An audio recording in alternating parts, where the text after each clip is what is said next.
Apa nih? Astagfirullah. Astagfirullahaladzim. Dah gue jejak kejedar gedor. Astagfirullahaladzim, kamu ini berdosa banget. Hanya Allah yang tahu bagaimana perasaan aku sakit. Sakitnya perasaan aku ni. Siapa yang tahu? Siapa tahu? A few moments later. You don't even know my name, I'm super shy, but wait a minute while I make you mine. 달리는 지금도 you're on my mind all the time. I wanna tell you, but I'm super shy. Assalamualaikum warahmatullahi wabarakatuh. Perkenalkan, saya Devi Kurniawati dari Prodi PGSD. Di sini saya akan menjelaskan tentang materi aksiologi, nilai kegunaan ilmu dalam mata kuliah filsafat.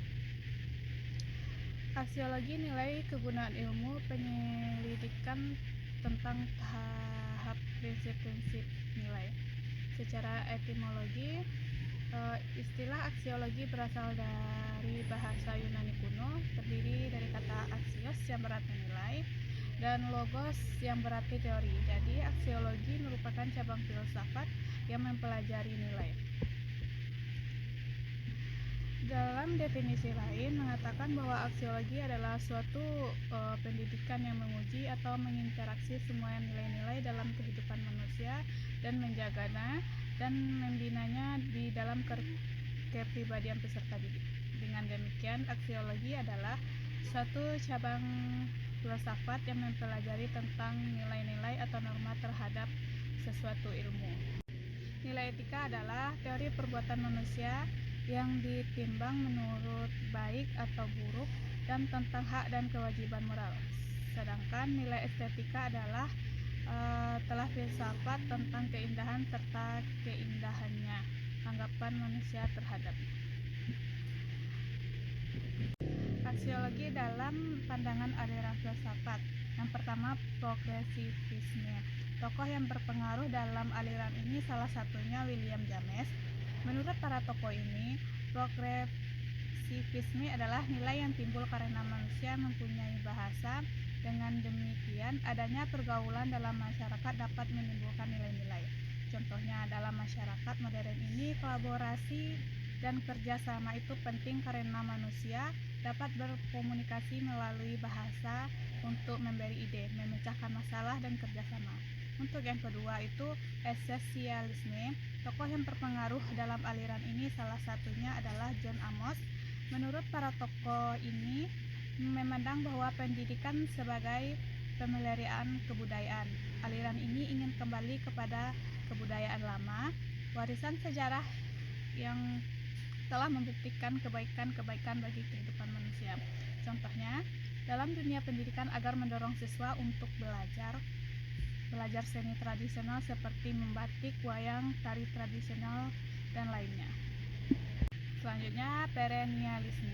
Tokoh utama dalam aliran ini adalah Aristoteles, Thomas Aquinas.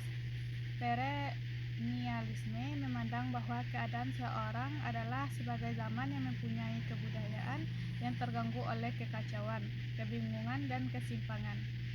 Contohnya, kriminal moral dan etika saat ini akibatnya zaman sekarang adanya manusia menyebarkan berita hoaks, ujaran kebencian yang mencerminkan hilangnya kebenaran, kesatuan, dan penghormatan terhadap perbedaan pendapat. Nah, selanjutnya, rekonstruksionisme. Tokoh dalam aliran ini adalah John Dewey salah satunya. Aliran ini berusaha merombak tata susunan lama dan membangun tata hidup kebudayaan yang menjawab permasalahan dunia modern. Aliran ini lebih ke unsur pendidikan. Contohnya, mengatasi perubahan iklim dengan cara membarukan penggunaan energi, pengurangan limbah plastik, dan reboisasi. Selanjutnya, idealisme. Tokoh yang berpengaruh dalam idealisme ini adalah Georg Hegel. Sepanjang sejarah, idealisme berkaitan dengan agama karena fokus pada aspek spiritual dan moral. Idealisme berpandang bahwa hukum-hukum etika adalah hukum kosmos karena bersikap tingkah laku dan berekspektasi. Contohnya dalam berpakaian saat acara bahagia seseorang akan menggunakan pakaian formal seperti kebaya dan jas, tetapi di saat duka orang akan menggunakan pakaian serba hitam atau baju muslim. Selanjutnya realisme. Realisme memandang bahwa baik dan buruknya keadaan manusia tergantung pada keturunan dan lingkungannya.